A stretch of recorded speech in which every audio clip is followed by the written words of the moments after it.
The speeches of Gratulations by Ben Jonson. Genius.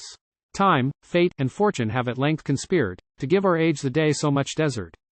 What all the minutes, hours, weeks, months, and years, that hang in file upon these silver hairs, could not produce, beneath the Britain stroke, the Roman, Saxon, Dane, and Norman yoke, this point of time hath done.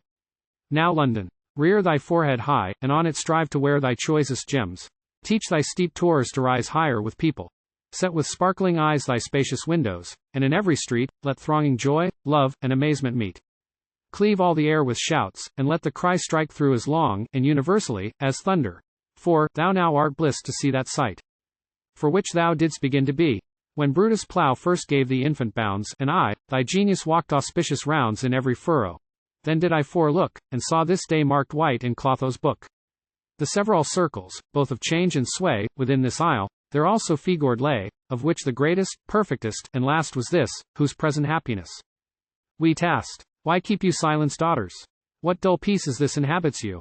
Shall office cease upon to spect of him, to whom you owe more than you are, or can be?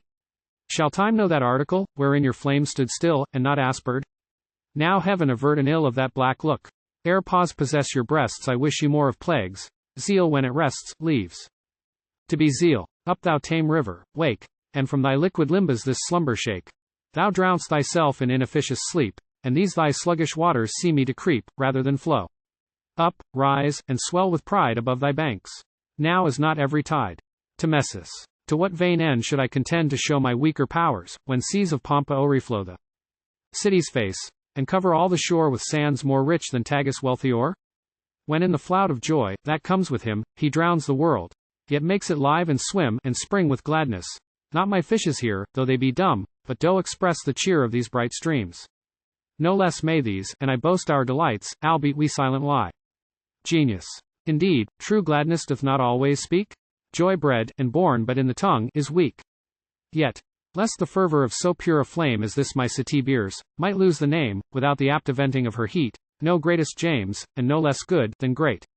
In the behalf of all my virtuous zonas, whereof my eldest there, thy Pampa foreruns, a man without my flattering, or his pride, as worthy, as he's blessed to be thy guide, in his grave name, and all his brethren's right, who thirst to drink the nectar of thy sight, the council, commoners, and multitude. Glad, that this day so long denied, is viewed, I tender thee the heartiest welcome, yet that ever king had to his empire's seat, never came man, more longed for, more desir'd, and being come, more reverenced, loved, admired, hera, and record it. In a prince it is no little virtue, to know who are his.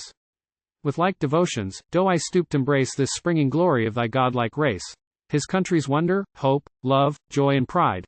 How well doth he become the royal side of this erected, and broad-spreading tree, under whose shade, may Britain ever be. And from this branch, may thousand branches more shoot o'er the main, and knit with every shore in bonds of marriage, kinred, and increase, and style this land the navel of their peace.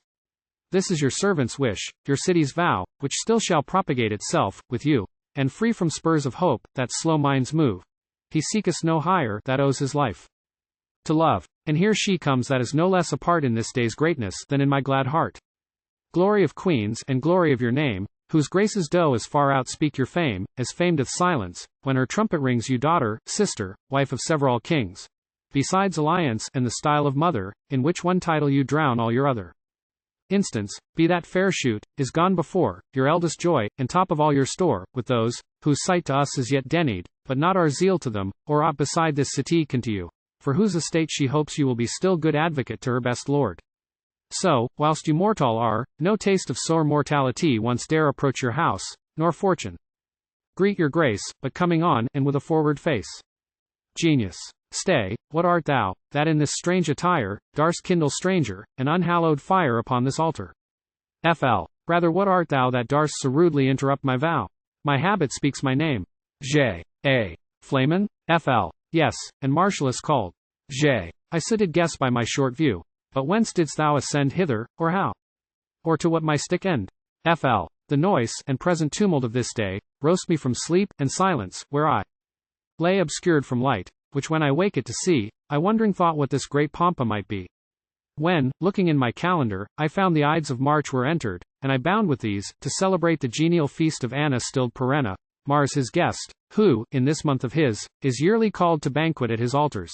and instilled a goddess with him, since she fills the year, and knits the oblique scarfe that girts the sphere. Whilst forefact Janus turns his vernal look upon their meeting oars, as if he took high pride and pleasure. J. Sure thou still dost dream, and both thy tongue, and thought rides on the stream of fantasy. Behold here he nor she, have any altar, fane, or deity. Stoop. Read but this inscription, and then view to whom the place is consecrate. 'Tis true that this is Janus' temple, and that now he turns upon the year his freshest brow, that this is Mars his month, and these the Ides, wherein his Anne was honored. Both the tides, titles, and place, we know. But these dead rites are long since buried, and new power excites more high and hearty flames.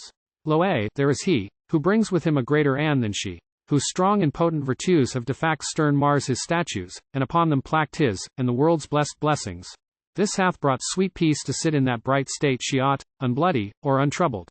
Hath forked hence all tumults, fears, or other dark portents that might invade weak minds. Hath made men see once more the face of welcome liberty, and doth, in all his present acts, restore that first pure world, made of the better ore.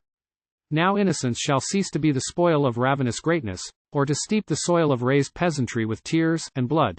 No more shall rich men, for their little good, suspected to be made guilty, or vile spies enjoy the lust of their so murdering eyes. Men shall put off their wyron minds and hearts. The time forget his old malicious arts with this new minute, and no print remain of what was thought the former age's stain. Back, Flamen, with thy superstitious fumes, and sense not here. Thy ignorance presumes too much in acting any ethnic rite in this translated temple. Here no white, to sacrifice, save my devotion comes, that brings instead of those thy masculine gums. My city's heart, which shall forever burn upon this altar, and no time shall turn the same to ashes. Here I fix it fast, flame bright, flame high, and may it ever last. Whilst I, before the figure of thy peace, still tend the fire, and give it quick increase with prayers, wishes, vows, whereof be these the least and weakest, that no age may lease the memory of this so rich a day, but rather, that it henceforth yearly may begin our spring, and with our spring the prime, and first accompt of years, of months, of time. And may these Ides as fortunate appear to thee, as they to Cecyus fatal were. Be all thy thoughts born perfect, and thy hopes in their events still crowned beyond their scopes. Let not wide heaven that secret blessing know to give, which she on thee will not bestow. Blind fortune be thy slave, and may her store, the less thou seek'st it, follow thee the more. Much more I would. But see, these brazen gates make haste to close, as urged by thy fates. Here ends my city's office, here it breaks. Yet with my tongue, and this pure heart, she speaks a short farewell, and lower than thy feet, with fervent thanks, thy royal pains doth greet. Pardon, if my abruptness breed disease, he merits not t'offend, that hastes to please.